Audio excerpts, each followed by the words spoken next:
Welcome to the Coach Eric Williams Jaguar Nation Show. This is your host, Jeff Breedlove, with Coach Eric Williams here at Maynard Jackson High School, following a great Maynard Jackson Jaguar victory over Lithia Springs this past Friday night. 14-0, Coach, a big region win on the road. Yes, it was a great opportunity for us to get back out there after our bye week. The only unfortunate thing about it was that, the bye week, the week of the game fell on the fall break.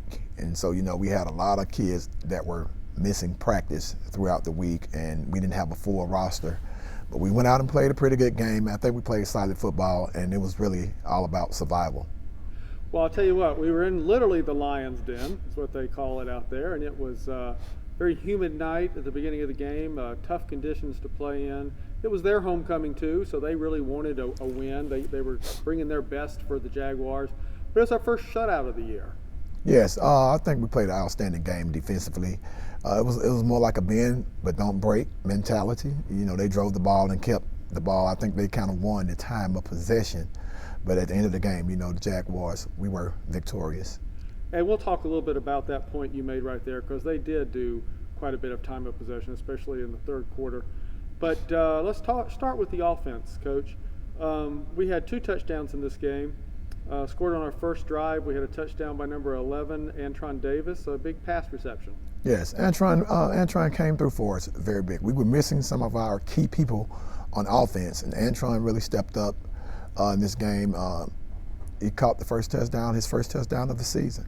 And not just a touchdown, he made several good receptions and good plays throughout the game. He had a good game. Yes, I think Antron finished the game with about a couple of receptions for about 85 yards.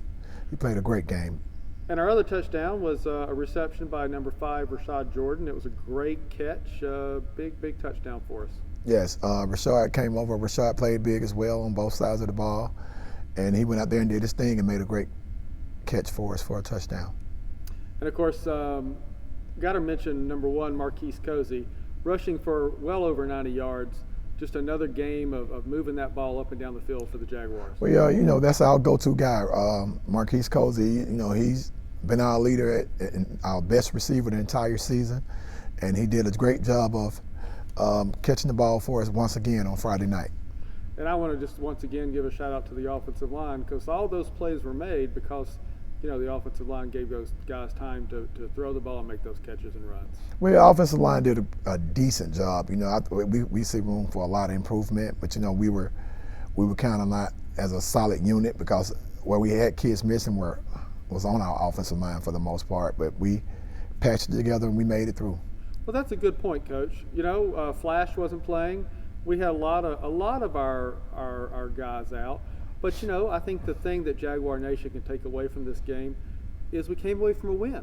That's right. Even though we weren't fully stopped. That's right. And what I preached to our guys and what I wanted to show, and what they showed everyone this week, that we actually, when we do have depth, we have kids that could come in and play, on a moment's notice, and we don't have much of a fall off. Well, you have talked about depth this year, and I think this was the validation of your premise this year. Yes, it was. And like I said, I challenged the kids all week. Next man up mentality.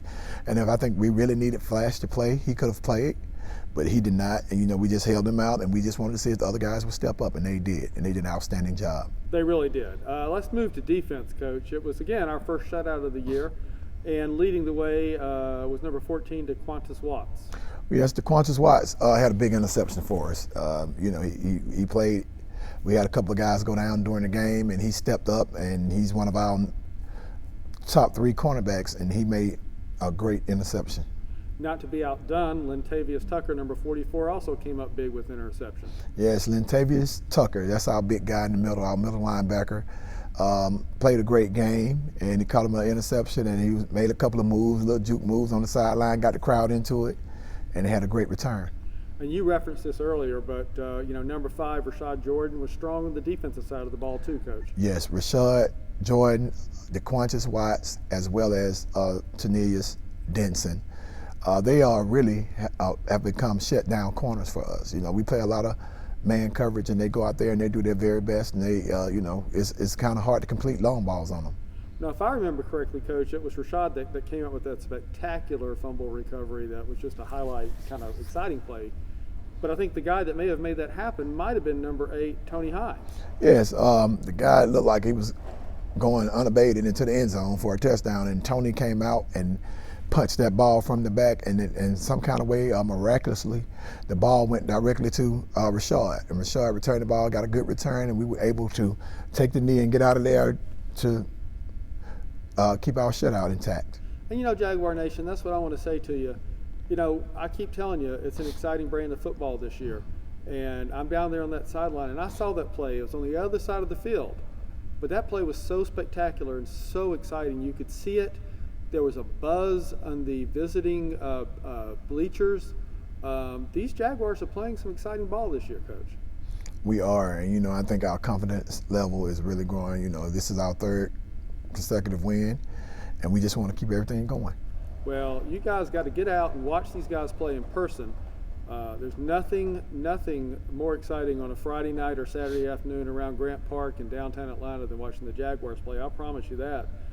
But I don't want to get away from defense before we talk about, you know, a guy that just is becoming a guy we mention every show.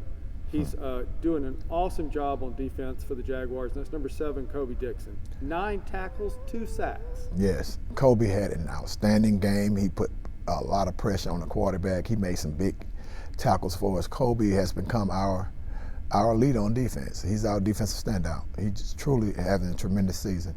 I got to tell you, if you're a college recruiter out there and you don't have this guy on your list, you need to come down and take a look at the stuff he's doing, because he's making waves on defense here for the Jaguars. Yes, he is. He's making a name for himself, and we're very proud of him. No doubt about it. Well, this week we had a solid performance on special teams. Our punt team was just on fire. I mean, we executed well. I mean, the punt team, the punt coverage. I think they had a couple of muffs that you know, the referees kind of took one back from us, but then we recovered another one. Marquise punted the ball well, and he did a great job with that. Our kickoff coverage was outstanding. We just had a great game on our special teams, all in all. We did, and that call, you know, I try very, very hard on my side of this microphone to not criticize the refs, but that call, you know, the refs get to be right at the end of the day, even when they're wrong. But I'm gonna tell you, that play fired the Jaguars up, and I think that play is going to stay with us the next 3 regular season games. Yes, sir. I think it did. It gave us a little juice, and we just rode that wave the rest of the way. We really did. Now, Jack Breedlove came on, and he made the extra points this week, but his kickoffs, he put one very deep and put 2 pooch kicks exactly where he was supposed to. The kicking game looked solid this week.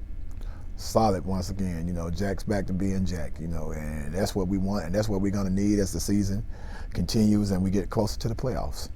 So we had good round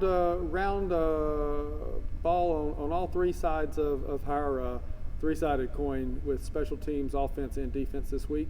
I'll certainly say, watching you guys as a coaching unit defend the team this week. I watched also the players get motivated by you guys. So coaching was on fire this week too. It was just a great week of preparation and a great sideline. All 4 components of the Jaguars doing well this week in Lithia Springs. Yes, you know, and it takes a lot for us over in work with our kids. You know, our kids look for us for motivation. You know, like I tell them, we're kind of an older staff now. I'm a little bit older. You know, I can't be that rah-rah coach, but when I need to be, I have to step into that role and help fire our kids up because they look forward to that motivation. Well, what motivated me was right before the game, when the national anthem was about to begin, you walked down the row and was saying a message to each player that was in that row, motivating them, telling them to get focused, get fired up. And I was just, I started following you down the line, and it was just those players responded to that, Coach. Oh, well, thanks. Yeah, you know, like I said, it is our first competition in 2 weeks. So, you know, just to get that fire back going. And Lithia Springs, they were a very capable opponent. They didn't have the record to reflect that, but still we cannot take anyone light. We have to go out and play every game and give every game our 100%. Well, we really do, and that's a great segue into the next game. But before we leave this game, I want to give a shout out to our band, to our cheerleading squad, to our dance squad, and to a large number of the football players. There was a lot of pink on that sideline. Maynard Jackson was united as student athletes on all of those groups against breast cancer, standing up for breast cancer awareness. And it's inspiring to see all those students with the awareness of something that serious. Yes, and you know, our kids are becoming a lot more conscientious of what's going on and getting a lot more involved in community projects. And that's what we strive to do here, you know, give back. It was very impressive to see that it was in all of those units on the Jaguar sideline. And just well done by all those student athletes. But, you know, next week, Coach, we're going to play on a Saturday game, 1 o'clock. And that's fine and everything, but what's so special about it, A, is it's homecoming, and B, it's in a rather unique location, Coach.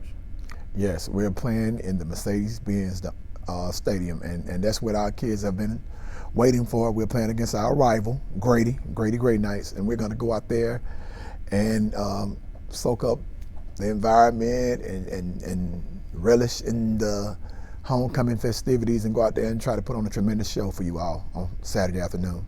Well, I have actually been in the Dome once. Got to see Georgia Tech play Tennessee in that game, and that Dome is a pretty special building.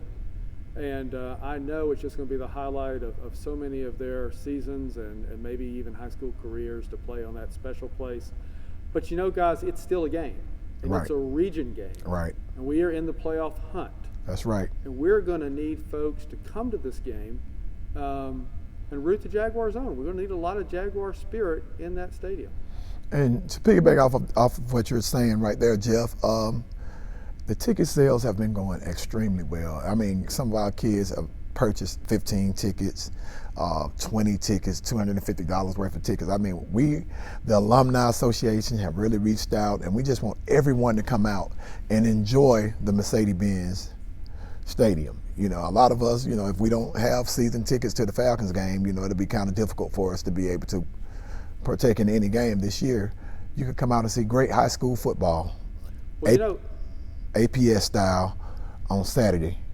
And another just interesting thing that interests me, Coach, we're the 1 o'clock game. We'll be the first high school to ever play in the Mercedes-Benz Dome. History is one of our focal points this year. Let's make history. By us playing in the first game, along with Grady High School, that'll be the first high school game to ever be played in Mercedes-Benz. So everything that becomes of that game is a first. You know, the first kick, the first kickoff, the first reception, the first rush, the first touchdown, the first tackle. You know, it is going to be an outstanding opportunity for our kids to go down in history. And once you make history, that can't be taken away from you. So I want to encourage you guys. You know, we're on social media. APS is promoting it on social media. Coach Curry's at the school every day. You can come up to the front office and tell somebody at the front desk that you're here to buy tickets. They will help you. But there's no excuse not to get tickets. They are $15 in advance through this Friday at noon. Yes. And they're $20 at the Dome. But, you know, we need you here. I want to say that I talked to these players and was talking to some of them at practice today. They know when they have a crowd, and they need a crowd against Grady for their homecoming this week. That's right. We need everyone to come out. And by the way, while we're talking about that, please be sure to contact us via social media or via email about your Jaguar Nation decal. You know, arrive in style and show some pride. Those decals, I have one on my car, and they really do look good. They get attention. I was up in Athens yesterday, and we were kicking on a field at Clark Central High School. Okay. And some of the coaches noticed that sticker, came over and asked, "Hey, what is that?" And I told them it was Maynard Jackson. They were very impressed. That's a sticker that stands out. And that's what we're trying to do with the Jaguar. We're just trying to really get our brand name out there as an athletic department as well as a school. We want everybody to know where Maynard Jackson High School is and who we are and what we are about. Well, for more information on those stickers, you can visit our Instagram page, our Twitter page, and our Facebook page. There'll be regular posts all week long about how to get one of those stickers, reminding you to come to the game. But let's talk about that game. Now, this is a rivalry game, too. It's like got a three thing going here, Coach. It's a game in the Dome, it's homecoming, and it's a rivalry game. You know what? And it's a playoff important game too. Yes, it is. Yes, it is. And as the week go on, you know, the intensity is going to rise with our kids. You know, and angst, my anxiety will probably kick in probably Friday afternoon or something of that magnitude. But it's just an excellent opportunity for two teams, which we're not that far apart. You know, we are both in the APS East alignment, and we're just going to go after it and play each other in a game of football on Saturday afternoon. I'm going to tell you guys it's going to be a great game. The Jaguars need a win. We are in playoff contention, so you guys got to come out Saturday, 1 o'clock, Mercedes-Benz Dome, root on the Jaguars. It's going to be a great game. As always, we want to thank Coach Eric Williams for bringing us the Jaguar Nation show. He doesn't have to do it. He does it because he loves the kids. We hope you'll tune in, watch this, and watch the rest of the episodes this season, and visit us on social media. Coach, any parting words for Jaguar Nation? Jaguar Nation, we need your support. Please come out and show out on Saturday at 1 p.m. Mercedes-Benz. MJJ all day.